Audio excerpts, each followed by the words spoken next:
Olá, o Jornal Panorama começa agora trazendo as notícias do Parlamento Capixaba. Nesta edição você vai ver em destaque: aprovada a lei que beneficia aposentados por invalidez na Polícia Civil. Comissão de Cidadania discute superlotação na unidade de internação provisória de Linhares. Estado quer retirar a vacinação contra a aftosa até 2021.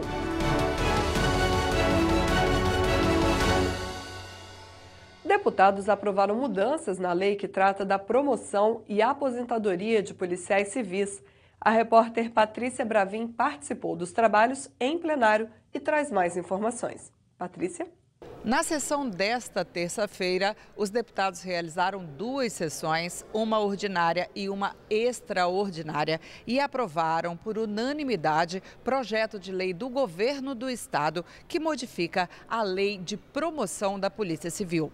O deputado delegado Lorenzo Pasolini explica quais são as alterações e o que isso significa para os policiais. Os nossos policiais civis que eram aposentados por invalidez permanente, ou seja, aqueles que já não podiam mais exercer nenhuma profissão, que têm uma moléstia grave, que ficam doentes em razão do serviço, em razão do estresse da profissão e acabam inaptos a qualquer outra atividade remunerada, eles não recebiam uma remuneração digna, uma remuneração compatível. São policiais que gastam muito dinheiro com a saúde, porque eles têm que comprar medicamentos, obviamente eles têm um plano de saúde com um custo bastante elevado, e agora, com essa correção, eles terão um salário um pouquinho mais digno. É apenas um paliativo, mas que será importante na vida dos nossos irmãos e guerreiros policiais.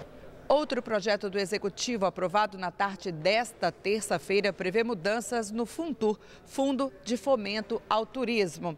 A nova legislação vai permitir ao governo do estado concessões à iniciativa privada para atividades turísticas em imóveis que pertencem ao estado.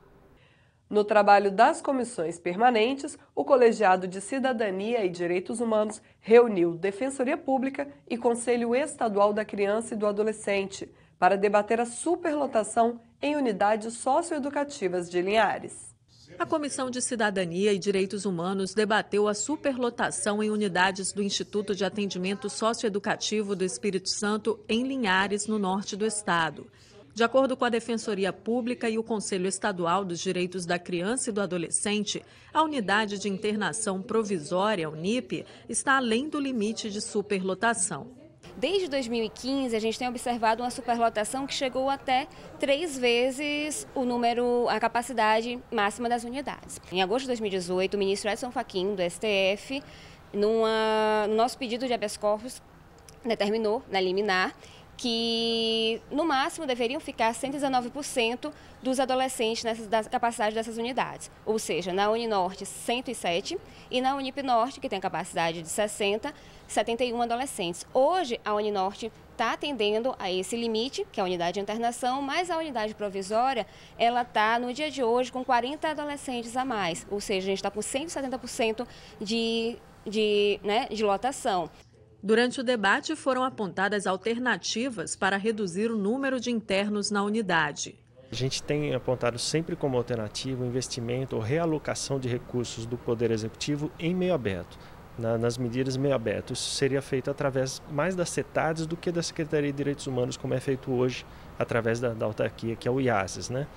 Então, hoje a gente tem um investimento muito grande nas medidas de meio fechado. O IAS já tem sinalizado para a semi-liberdade como uma alternativa, dizendo que não pretende investir em mais vagas para o meio fechado. E a gente fica sempre, enquanto criado, insistindo para que se valorize também as medidas em meio aberto, através das CETADs, que vão dialogar com os municípios, e aí entendendo que dessa forma os juízes terão opções para aplicar a medida para atos infracionais menos gravosos. Então, aplica uma medida de liberdade assistida, prestação de serviço à comunidade, evitando a superlotação. Esse é um ponto de evitar que mais medidas em regime fechado sejam aplicadas. A deputada Irine Lopes, que propôs o debate sobre o assunto, disse que mais envolvidos serão ouvidos pela comissão. Hoje nós iniciamos um debate, mas ele terá prosseguimento com a presença do governo do estado e do judiciário. E nós vamos também chamar, obviamente, os representantes da sociedade através do Conselho de Direitos Humanos para acompanhar e buscarmos juntos uma solução. Ter o rebanho com o status livre de aftosa sem vacinação é o objetivo do trabalho que vem sendo realizado nos estados para suprimir a vacina. No Espírito Santo, a meta deve ser atingida em 2021. O principal ganho para a pecuária é a conquista de mercado, pois alguns países não importam carne de locais que ainda utilizam a vacinação do rebanho. O assunto foi pauta na Comissão de Agricultura. O plano estratégico para a retirada da vacinação contra a febre aftosa no Brasil foi apresentado em reunião da Comissão de Agricultura. O plano compreende ações de responsabilidade do governo federal e dos estados e foi organizado em 2017 por uma equipe gestora formada por órgãos públicos e entidades representativas do setor agropecuário, com a meta de retirada total da vacina até 2026. Desde 2005, que não tem nenhum caso de febre aftosa. Então, o primeiro objetivo do plano estratégico é manter o que já está e ampliar as zonas livres sem vacinação. No caso, hoje é só Santa Catarina. Então, o objetivo é ampliar essas zonas livres sem vacinação, protegendo o patrimônio pecuário nacional e gerando o máximo de benefícios aos atores envolvidos. No ranking do cumprimento das metas estaduais para a supressão da vacina, o destaque é o Paraná, mas o Espírito Santo também está avançando no andamento das ações. Até a reunião de junho, a gente já tinha concluído 7 ações das 42, 20 estavam em andamento e 14 não iniciado. Essas 20 que estão em andamento, a gente já cumpriu algumas, tá? Esse número já reduziu. E o nosso calendário nosso planejamento, ele define ações que vão ser finalizadas agora, no final do ano, ações que vão ser finalizadas no final do ano que vem e ações que serão finalizadas em maio de 2021. Segundo o presidente da Associação dos Criadores de Nelore do Brasil, a retirada da vacinação contra a febre aftosa vai impactar positivamente o mercado, mas requer apoio dos órgãos competentes. Como exportadores, somos os maiores do mundo em volume e somos os maiores do mundo em faturamento, mas pelo grande volume que temos. Mas nós temos, pelo menos, recebido a metade do que a exportação americana. É pela falta de união nossa, deputada. Eu acho que a senhora, que representa essa comissão tão importante, deve integrar todas as outras entidades numa ação comum, numa ação que vai tornar o Espírito Santo como um exemplo. A presidente da Comissão de Agricultura também defendeu a união de esforços do setor e do poder público para o alcance da meta para o Espírito Santo, que é suprimir a vacina até 2021. Juntar a bancada estadual, juntar os deputados federais, senadores, gente da esfera do executivo estadual, para poder trazer essa proximidade, esse conhecimento, né, do agro capixaba. Ele é muito importante, porque ele auxilia na compreensão, e tendo compreensão é muito mais fácil de você levar o debate, de você fazer as defesas que são importantes para que a gente seja enxergado e a gente tenha mais oportunidades e possibilidades. A Comissão de Saúde realizou 2 reuniões na terça-feira. A prevenção ao suicídio, referência ao Setembro Amarelo, foi assunto na reunião ordinária. Autoestima elevada, resiliência, senso de responsabilidade com a família, espiritualidade e suporte social são alguns fatores que afastam o suicídio. O tema foi debatido na reunião da Comissão de Saúde. Os transtornos mentais, com destaque para a depressão, estão entre os fatores que podem desencadear o suicídio. Existe o fator de risco populacional, da própria sociedade, existe os fatores de risco de minorias, certas minorias da sociedade que são mais vulneráveis, e no tocante às doenças psiquiátricas, elas constituem um importante fator de risco, sendo quase 96%, 96,8% para ser mais precisa, encontrada nos pacientes que apresentam comportamento suicida. Quando não devidamente diagnosticada e tratada, os transtornos psiquiátricos, principalmente a depressão, a dependência química, que cada vez mais vem assumindo, vamos falar, transtorno de uso e abuso de drogas, principalmente a dependência química, que é um grau mais avançado, e outras doenças psiquiátricas também, mas as mais importantes são, sem dúvida, a depressão. Empatia, apoio e ajuda médica são fundamentais para a prevenção. Quebrar o estigma, quebrar o tabu, fazer com que essas pessoas que estejam sofrendo com distúrbios e transtornos e doença mental procurem um profissional para que possam receber o tratamento de forma regular e façam acompanhamento. O Centro de Valorização da Vida é uma entidade que trabalha voluntariamente com escuta e acolhimento de pessoas que estejam passando por situações difíceis e precisam de apoio. Uma pessoa pode ligar através do número 188 durante 24 horas, todos os dias, a qualquer momento, não falha. E sempre tem um voluntário disponível para ouvir.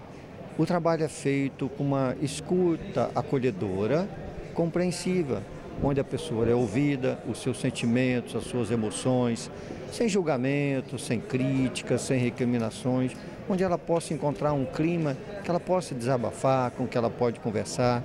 É um clima totalmente de confiança, um clima de sigilo absoluto, então tudo que a pessoa conversa, nada é gravado, nada é relatado, nada anotado.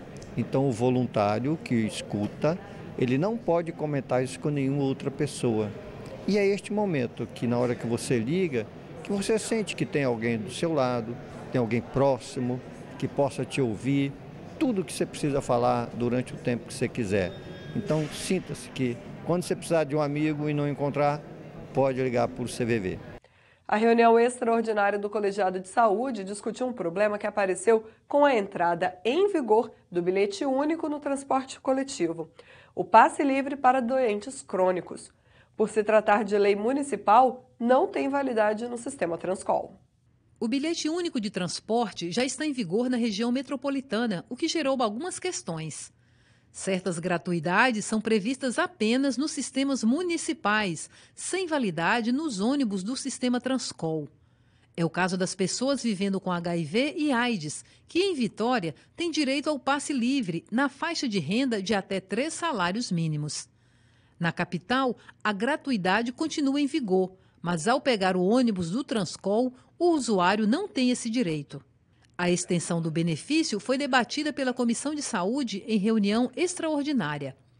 Participaram do encontro representantes do Governo do Estado, da Defensoria Pública e da Rede Nacional de Pessoas Vivendo com HIV e AIDS. Essa gratuidade são para pessoas com recorte de renda de até 3 salários mínimos, que vivem com HIV, que precisam ter a adesão ao tratamento, porque já é provado cientificamente que uma pessoa em adesão ao tratamento, ela deixa de ser possível transmissora do vírus, ela não mais transmite o vírus, então ela, de certa forma, a ciência chama esse processo de cura, uma cura sintomática, que a doença não desenvolve, não transmite, ela fica estabilizada e a pessoa pode ter vida normal. E a gente precisa fazer com que essas pessoas tenham adesão ao tratamento justamente por esse motivo.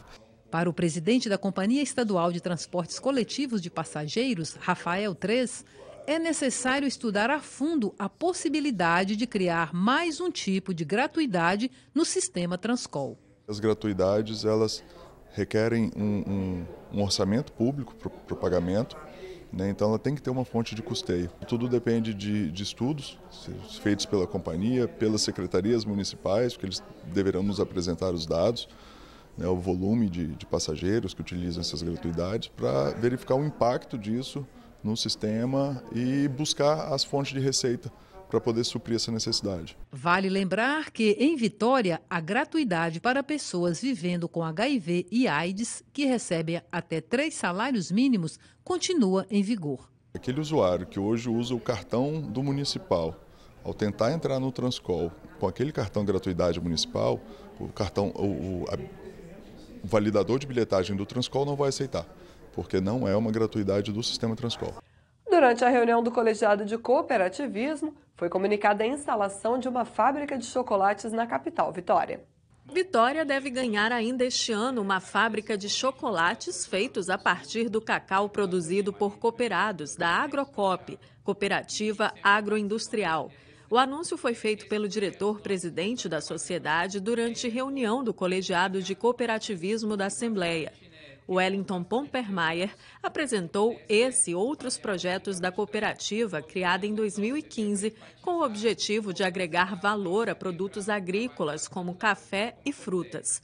Wellington também falou sobre a Cooptec, cooperativa de trabalho em tecnologia, educação e gestão, também presidida por ele. Nós prestamos consultorias para micro e pequenas empresas, médias empresas e agora um contrato com uma grande empresa do estado também, onde a gente está fazendo um trabalho de treinamentos na área de mecânica, prático e teórico. Os projetos que a gente está trabalhando agora é uma plataforma de cursos online, que a gente vai vender cursos diversos nas áreas que a gente atua.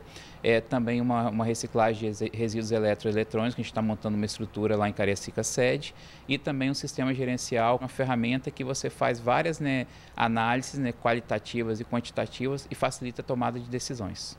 O presidente da comissão, deputado pastor Marcos Mansur, parabenizou a atuação das cooperativas. Um trabalho extremamente positivo que nós observamos, principalmente na área de tecnologia de informação, que é um segmento novo ainda para todo mundo e até para o cooperativismo, né? E na área da agropecuária, nós vimos aqui uma gama de serviços prestados, uma diversidade de serviços prestados, e o que chamou mais a atenção da gente agora é a questão do chocolate, que uma marca nossa também, capixaba, surgindo aí, que é o Santo Cacau, né, mostrando que nós temos tanto força para trabalhar naquilo que a gente já tem, como também para inovar, pensando já nas perspectivas futuras aí.